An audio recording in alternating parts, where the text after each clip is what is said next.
Blaydes versus Daukaus. Let's go. All right, so with Blaydes, this is not what I expected. This fight, I thought it was gonna be a lot more of the same old Curtis Blaydes. You know, he's gonna strike just to set up the takedown. But we saw a different Curtis Blaydes this time. Yeah. And dude, his counter and his ability to time the counter was freaking amazing last night. Yeah. So you saw what I had in what I put in the group chat right before the fight, right? No. I was like, love how Curtis Blaydes walks out to Mortal Kombat just to go out there and lay on dudes. And then he went out there and didn't shoot for a takedown once. And I was like, never mind. That was cool. Yeah, dude, that's pretty sick though. I love the Mortal Kombat walkout. Yeah, it's awesome. It's awesome. Gets me hyped every time. But yeah, he came out and is this his first fight without attempting one takedown? It's got to be, right? I didn't go back and look, but if I were to guess, if I were to put money on it right now, I'd say yes. I mean, he didn't even shoot. He didn't even level change once. No clinching, just and that's what he said right in the post-fight press conference or in the post-fight interview where he was like, yeah, everyone freezes a little bit because they're just waiting for the shot, and then it just never comes, and I light you up, and it's like, well, you say that like you have a history of doing that. Look at that shot right there. I know, yeah, and Daukaus is the striker, you know. Yeah, no, but dude, Daukaus was extending forward, and Blaydes was just doing, like I said, a perfect job of just taking a big step back and landing that left counter.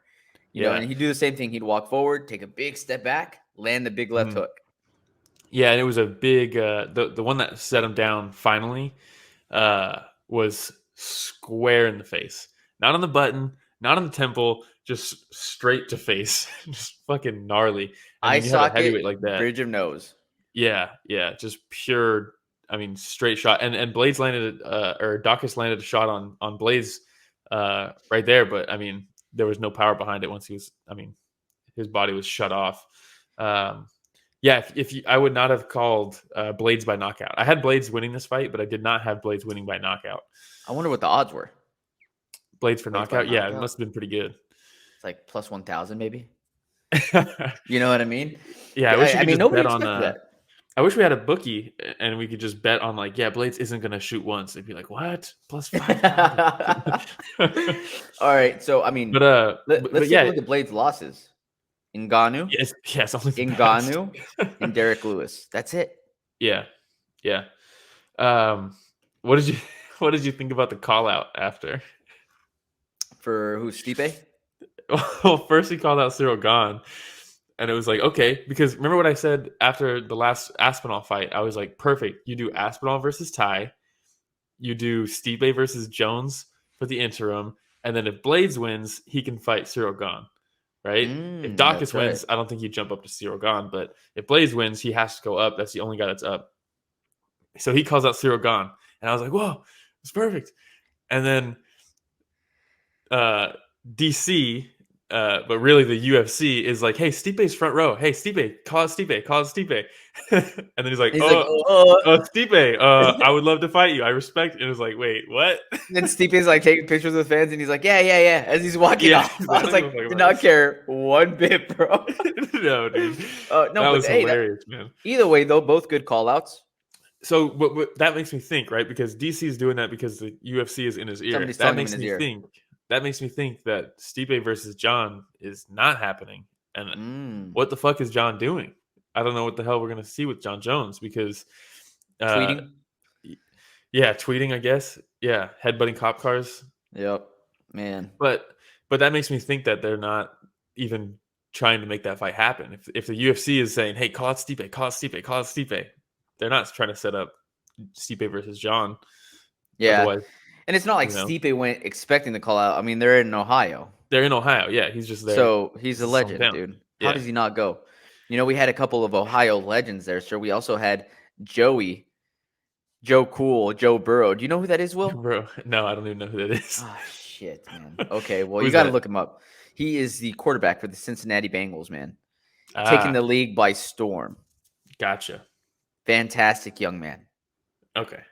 I sound old. He's a fantastic young man. I'll take your word for it. No, but dude, overall, super impressed with Curtis Blaydes. His ability to, continue learning at this level because Mhm. his striking did look improved. It Granted, did look he better. hasn't shown his striking very much in the past, so I don't know how much of an improvement it actually is. But Yeah.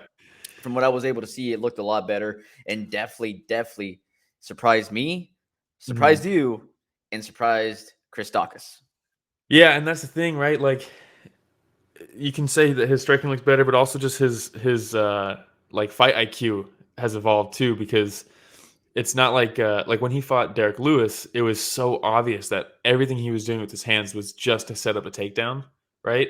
So that as soon as he did shoot, Derek Lewis knows he catches him with the uppercut. But this one, he was actually striking to strike. But as an opponent, you're like, is this just to set up the takedown? Like, I still got to be ready for the takedown, and then you're getting knocked out. It wasn't just like throwing it out there just to show you something so that I can land my takedown. There was intent behind it. It was perfect. Which it was is perfect, man. That's scary. That's super scary. Yeah, because That's how Khabib dropped Conor. If he continues doing that, man, then And he then all of could a sudden be he does trouble. shoot. Because that's the thing. Pick your poison. Unless you flatline him like Derek Lewis did, if you hurt him in the stand-up, he can always fall back to that takedown. And even his fallback takedowns, he'll probably take you down. His wrestling is that good. Yeah, legend has it. He just woke up last week from that Derek Lewis fight. So yeah, well, remember when they announced this one? When they announced this one, it was like, all right, Chris Daukaus, you beat Shamil Abdurakhimov, and you're gonna get Derek Lewis. You're jumping up to number 2 or some shit from like 13 to 2, and it was like, whoa, this is a big test. He gets slept, and then they're like, all right, now you're fighting. You're ranked 9 somehow. Now you're gonna fight Blaydes, who's ranked number 4. It's like, whoa, dude, can we get a step down? Jesus Christ! Tomorrow he's gonna be ranked 7th now. They're like, he just continues moving up the ranks through through losses. Like, we're just giving you tough guys, so you move up the ranks. Hey, too much too soon for Daukaus? Yeah. The Derek Lewis was the big test. He failed the test, right? It's not a big deal. I'm not talking shit. People fail tests, right? He failed that test. I failed a lot in high school. Dude, yeah, I didn't even I passed one class in college and it was fucking film. So what does that say? Film studies. Awesome. So he fails the test. He needs to fight someone. I mean, after that fight against Derek Lewis, he should not have been matched up against Curtis Blaydes. He should have been matched up against someone like Rosenstruck or Tybura or maybe even Volkov, because that was before Aspinall got Volkov. But like, to go straight from Derek Lewis getting flatlined, and then they're like, all right, Curtis Blaydes. Like, no, dude, that's crazy. Rough. I mean, because now he just got knocked out twice in a row. Yeah. So it's tough, man. He beat Rodrigo Nascimento, Parker Porter, Abdurakhimov, Olenek. So it's not like he was beating, Dude, when he got the Derek Lewis fight, it was like, woo, that's a big step up.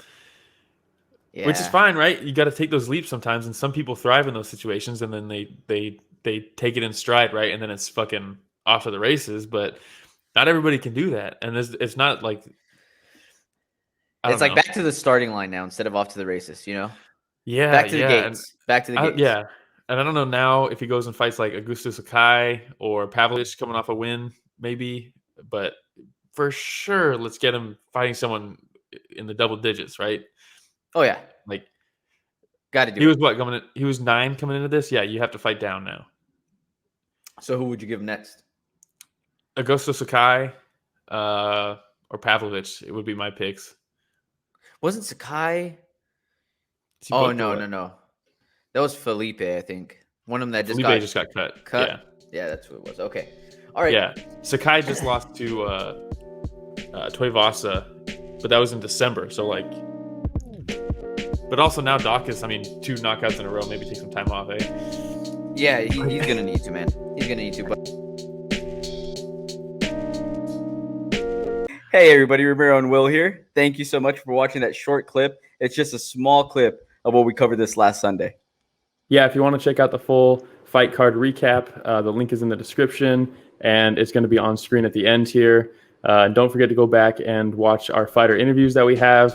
And don't forget to tune in live every Sunday morning at 9 a.m. Pacific, 12 p.m. Eastern, and you can join in on the fun. Yeah, don't forget to like, subscribe, hit the notification bell. It goes a long way.